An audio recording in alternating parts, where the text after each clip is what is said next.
सीधे लिए चलते राजधानी रांची। संवाददाता संतोष हमारे साथ विधानसभा से जुड़े हुए हैं, उनका रुख कर लेते हैं। संतोष, देखिए पिछले दिनों बजट तो पेश हो गया, लेकिन वित्त मंत्री के उस पूरे भाषण पर फोकस करने वाली बात है कि उन्होंने केंद्र सरकार का भी जिक्र कर दिया, राज्य सरकार में चल रही योजनाओं का भी जिक्र कर दिया कि किस तरह से मैया सम्मान योजना आगे भी जारी रहेगी। और उन्होंने कहीं ना कहीं उन शब्दों का बिना इस्तेमाल किए बकाया राशि की बातें भी सामने रख दी है, जिसे लेकर आज हंगामे के आसार तो जरूर नजर आ रहे सदन के भीतर। देखिए, कल झारखंड के वित्त मंत्री राधाकृष्ण किशोर द्वारा 1,58,05,60 रुपया का बजट पेश किया गया। उसके बाद जिस तरह से बजट पेश करने के बाद मीडिया के सामने आए, उन्होंने कहा कि हर क्षेत्र में, चाहे वो ग्रामीण क्षेत्र में कैसे स्वास्थ्य व्यवस्था बेहतर हो, उसके लिए भी एक बजट का प्रावधान रखा गया है। लगातार कैंसर के मरीज बढ़ रहे हैं, उसके लिए जो सरकारी अस्पताल है या मेडिकल कॉलेज है, उसमें पीपी मोड पर एक स्क्रीनिंग मशीन लगाने की बात कही। वहीं चतरा में एक पॉलिटेक्निक कॉलेज लगाने।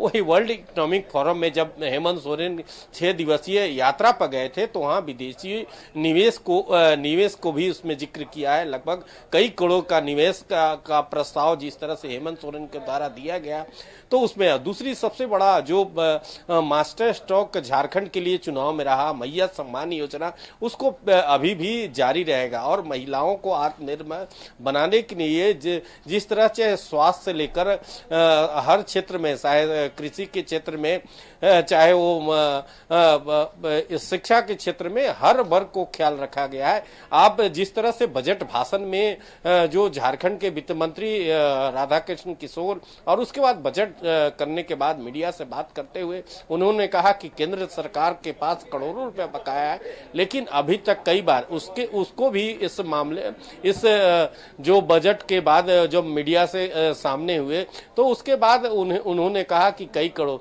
तो अभी जो इस बार बजट पेश किया गया है, लगभग 9% वृद्धि, क्योंकि पिछले जो वित्तीय वर्ष 25-26 का बजट था और 26-27 का बजट लगभग 9% का वृद्धि दिखाया गया है। तो एक तरह से आप समझ सकते हैं हर वर्ग को, चाहे वो कृषि के क्षेत्र में पॉलिटेक्निक कॉलेज चतरा में खोला जाएगा, तो एक तरह से जो वर्ल्ड इकोनॉमिक फोरम में जो हेमंत सोरेन गए थे, उसमें जो लगातार जिस तरह से जो वैश्विक मंच पर उन्होंने उद्योग लगाने की बात कहा था करोड़ों का, उस पर उसको भी फोकस किया गया है। तो और वहीं मैया सम्मान योजना को भी फोकस किया गया। तो कुल मिलाकर जिस तरह से बजट पेश किया गया है, आज इसी विधानसभा में चर्चा किया जाएगा। और जिस तरह से केंद्र से बकाया राशि की मांग की भी जिक्र किया गया है, तो हमें उम्मीद है, या जिस तरह से कल विपक्ष के द्वारा, चाहे वो बाबूलाल मरांडी हो, चाहे और विपक्ष के नेता है, कि जो बजट केवल खोखला साबित हुआ है, तो दोनों तरफ से आरोप, हर वर्ग को ख्याल नहीं रखा गया है। तो एक तरह से आज बजट सत्र के बाद आज जो बजट पेश हुआ है कल, और उस पर आज चर्चा होगा, तो उम्मीद है कि आने वाले जो बजट सत्र का चर्चा जो 11 बजे से विधानसभा सत्र की शुरुआत होना है, उसमें चर्चा होने की उम्मीद तो जरूर है। लेकिन अब दोनों, चाहे वो सत्ता पक्ष के विधायक हो, मंत्री हो, या विपक्ष के नेता हो, हंगामा के उम्मीद है। तो आप समझ सकते हैं थोड़ी देर में 11 बजे, ठीक 11 बजे देख सकते हैं कि कृषि मंत्री विधानसभा के अंदर जा रही हैं, क्योंकि 11 बजे का समय निर्धारित है।